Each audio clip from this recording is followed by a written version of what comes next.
এই সচিবালয়ের ভিতরে একটা কুকুর পাওয়া গেছে। দেশের সর্বস্থান সচিবালয় 7 তলার ভিতরে ভাই কুকুর গেল কই থেকে? কুকুরটা গেল কই থেকে?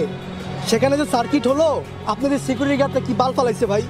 খুনি হাসিনার সাপ্লাই করা অবৈধ অস্ত্রগুলো দিয়ে আমার ভাই বোনদেরকে হত্যা করেছে, তাদের বিচার করা এই প্ল্যাটফর্মগুলোর এই অন্তর্বর্তীকালীন যে সরকার, তাদের সবচেয়ে বড় দায়।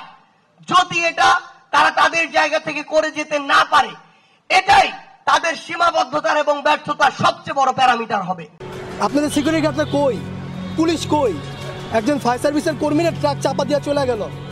একটা রাস্তায় ফায়ার সার্ভিস দাঁড়ালে অন্য রাস্তাগুলো ব্লক করে দেওয়া হয় যেন সেখানে মানুষজন এবং কোনো আদার পাবলিক না ঢুকতে পারে।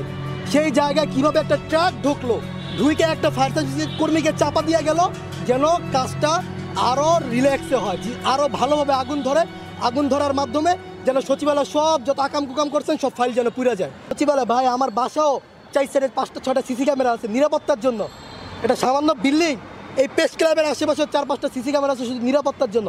ক্যামেরা জ্বলে যেতে পারে, হার্ড ডিস্ক তার জ্বলে যেতে পারে না, হার্ড ডিস্ক তার ভিতরে থাকে না, মোবাইলের অ্যাপ থাকে। সচিবালয়ের মতো জায়গায় যেটা মোবাইল দিয়ে বাইরে থেকে প্রশাসন দেখতে পারবে যে সেখানে কি হচ্ছে, সেই ফুটেজ দেখতে চাই, কোন জায়গায় আগুন লেগেছে, কে আগুন লাগিয়েছে, এর তথ্য বের করতে এখন বিকাল 5টা 6টা বাজে, 6টা পর্যন্ত সময় লাগে না, 1 ঘন্টায় সিসি ক্যামেরা টান দিলে বের হয়ে যায়।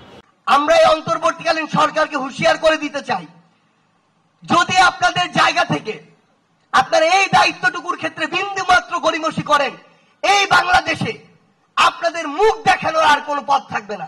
আমরা শুধু আপনাদের সকলের উদ্দেশ্যে এবং স্পেশালি বাংলাদেশ পুলিশ নামক প্রতিষ্ঠানটির উদ্দেশ্যে একটি কথা বলতে চাই।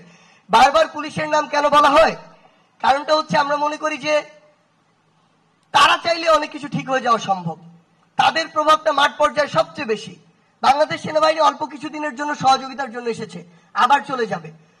পুরো বাংলাদেশের মাঠ পর্যায়ের আইন শৃঙ্খলা রক্ষা করার জন্য পুলিশ যে ভূমিকা পালন করতে পারে আর কেউ সেটা পারে না।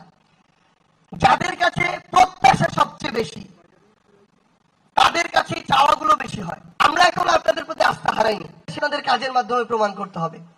আমরা চাই আমাদের শহীদ পরিবার যারা রয়েছেন, সেন্টার একটা জায়গা থেকে তাদের দায়িত্ব নেওয়াটা খুব টাফ, আমরা তাও চেষ্টা করছি। কিন্তু প্রত্যেক জেলা পর্যায়ে যদি প্রত্যেক জেলার যারা আমাদের শহীদ পরিবার রয়েছেন, আহত যোদ্ধারা রয়েছেন, জেলা প্রশাসন এবং পুলিশ সহ অন্যান্য স্টেক হোল্ডাররা মিলে যদি তাদের দায়িত্ব আমরা ভাগ করে নেই, আমাদের জন্য সহজ হয়ে যায়।